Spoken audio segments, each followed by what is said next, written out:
नारायण रूप है गुरु ज्ञान को घाट, सदगुरु वचन प्रताप से मिटे सब उचाट। गुरुर ब्रह्मा गुरुर विष्णु गुरुदेवो महेश्वरा, गुरु साक्षात परिब्रह्म तस्मै श्री गुरुवे नमः। व्यासपीठ पर विराजमान सर्वे परमात्मा स्वरूप दरेक ने मारा कोटि कोटि वंदन। संत बड़े परमार थी शीतल वाको अंग, त्रिपत बुझावे और की दे दे अपनो रंग। आवा अमूल्य અને કિંમતી માનવ જન્મની અંદર જેને જેને સદગુરુ પરમાત્માનો ભેટો થઈ ગયો છે ને, એ તો નાલ થઈ ગયા છે। નાલ એટલા માટે થઈ ગયા કે આ માનવ જન્મનો હેતુ એને સમજાયો। જે પદ પ્રતિષ્ઠા ધન દોલતની અંદર કુટુંબ કબીલાની અંદર જે આધળી દોટ હતી, એમાંથી સદગુરુએ એને આપણને જગાડ્યા। જગાડ્યા પછી આપણને માનવ જીવનનો જે હેતુ છે એ સ્વાદ આપણને ચખાડ્યો। માનવ તન મળ્યું મોઘા મૂલનું રે લોલ, માનવ તન મળ્યું મોઘા મૂલનું રે લોલ। એક દાડો એ રાખ મારુડાય જો, માનવ તન મળ્યું મોઘા મૂલનું રે લોલ।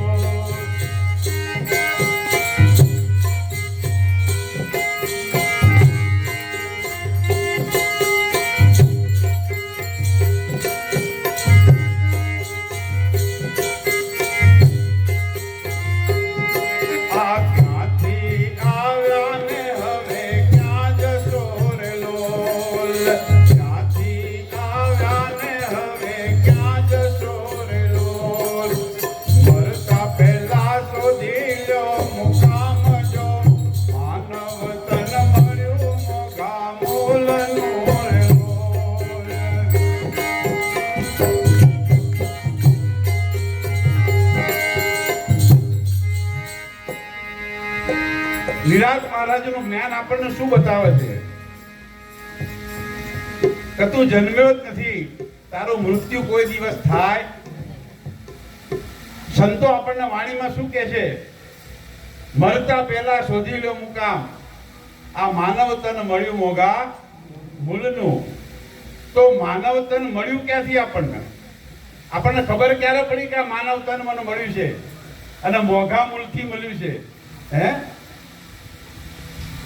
કારણ કે જ્યાં લગી સદગુરુના ચરણમાં હું નહોતો ગયો ત્યાં લગી મને કશી ખબર હતી?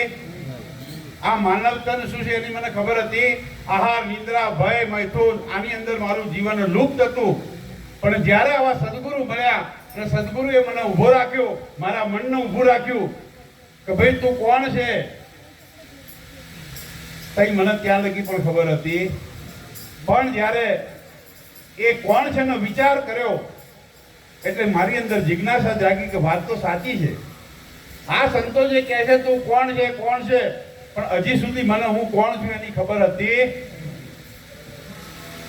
અને જ્યારે સદગુરુના ચરણે ગયો, ગયા પછી સદગુરુએ જે મને જ્ઞાન આપ્યું, અને જ્યારે હું પેલા ગાતો પહેલે પહેલે મેં જન્મિયા મેરે પીછે બડા ભાઈ, ધામ ધૂમ સે બાપ જન્મ્યા સબસે પીછે, મને અવરું પડતું હતું। આ મને એમ થાય કે આ ઊંધું કેમ ગવાય છે બધા સંતો, એટલે અડધું તો અવરી વાણી સમજીને જ આપણે ભાગતા પહેલા, પણ હવે એવી સાકર જેવી વાણી લાગે છે કે આ વાણી 100% સોના કરતા પણ વિશેષ।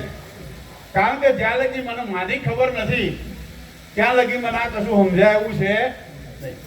તો સત્સંગ ગમે તેટલો થાય, ગમે તેટલું સાંભળીએ, પણ એનો જો વિચાર ના થાય તો આ જ્ઞાનનો આપણી અંદર કોઈ સમાવેશ થાય, એનો કોઈ આપણી અંદર ઠેરાય નહીં। શ્રવણેજી સુન્યો મારા સંતોભાઈ રુચિએ ઠેરાણો, અને દેહુડીમાં રોર હો રણકાર કે આ પ્યાલો દૂજો કોણ પીવે। દેહુડીમાં કેમ રણકાર થયો કે જ્યારે સદગુરુના ચરણમાં આ બધું અર્પણ થયા પછી આ દેહ એ હું છું એવો મને કોઈ દાડો વિચાર જો ના આવ્યો હોય, હે, એક જ રણુખાર થાય કે જીત દેખું ચિત તું, એક પરમાત્મા સિવાય બીજો કોઈ મને દેખાતો. આવું જો મારી અંદર નક્કી થાય તો મારે માનવાનું કે આ જ્ઞાન જે મેં પ્રાપ્ત કર્યું છે એ સત્ય છે. તો પહેલે મેં જન્મ્યા આ કબીર સાહેબે કીધું અને આપણને શંકરરામ મહારાજે કીધું, એક નાદી અનંત છું રે મારો આવે નહીં અંત, કાયા સાથે એ મને ભજે મોટા શંકરે, આજે તો મેં મને ઓળખ્યો, સચ્ચિદાનંદ સ્વરૂપ છું રે, દેહ આવે અને જાય, નામ કે રૂપ ઘણી કલ્પના, એ કદી મારા માન થાય રે, આજે તો મેં મને ઓળખ્યો, મન બુદ્ધિ પરમાલ દોરે, હું તો કાળનો એકાળ, ભોગા મેલી ફરુતી લોકમાં, એ વાંકો થાય નહીં વાળ રે, આજે તો મેં મને ઓળખ્યો. જ્યારે મને ખબર પડી સદગુરુના જ્ઞાનમાં એક એવો પડાવ આવે છે, એક એવી યુક્તિ મુક્તિ પછીનો પડાવ આવે છે કે વીજળીનો ચમકારો થાય એમ મારા સ્વરૂપનું ભાન મને થઈ જાય. ત્યાં શબ્દ પણ પહોંચતો નથી, ત્યાં વિચાર પણ પહોંચતો નથી, એવી સ્થિતિની અંદર જ્યારે પહોંચ્યો પછી આ કાયા એ હું છું આવો વિચાર સંપૂર્ણપણે સમાપ્ત થઈ જાય. જો કાયાનો વિચાર આવ્યો તો તરત જ આ જગત આખું ઊભું થાય ને થાય. કાયાનો વિચાર જ્યારે શૂન્ય થઈ ગયો પછી આ જગત, એટલે મહાન પુરુષોને કીધું કે જગત એવું નથી ત્રણેય કાળમાં, ભૂત ભવિષ્ય ને વર્તમાનમાં ત્યારે પણ જગત હતું નહીં, અત્યારે છે નહીં ને ભવિષ્યમાં જગત રહેવાનું પણ કોના માટે? જેની દ્રષ્ટિ પ્રાપ્ત થઈ છે એના માટે. જેવી દ્રષ્ટિ એવી સૃષ્ટિ, ગુરુ ગમે થઈ સમદ્રષ્ટિ, ત્રીજું લોચન ખોલે રે, સુરતા તોલે રૂલે છે, સામરિયાની સાથે રે, સુરતા તોલે રૂલે છે, ત્રિવેણીના ઘાટે રે, અનુભવની વાતો કે છે.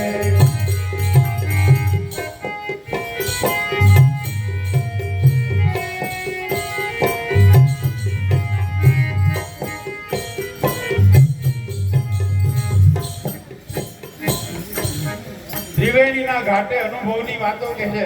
આમાં કલ્પનાની વાત પોતાડો ચાલે. પેલાએ કીધું મેં સાંભળ્યું, મેં કીધું પેલાએ સાંભળ્યું, આવું કશું આમાં ચાલે એવું છે નહીં ભગવાન. આમાં તો નિજ અનુભવ જે થયો, હવે એ નિજ અનુભવની જે વાત છે એ વાત લઈને આજે આ સંતો આવ્યા છે. આ વાત આપણે સાંભળી અને થોડી ઘણી જો નક્કી થાય તો આપણે આનંદ કરીશું. સંતો ઘણા છે, વાતને વિરામ આપીએ. બોલીએ સદગુરુદેવ ભગવાનનો.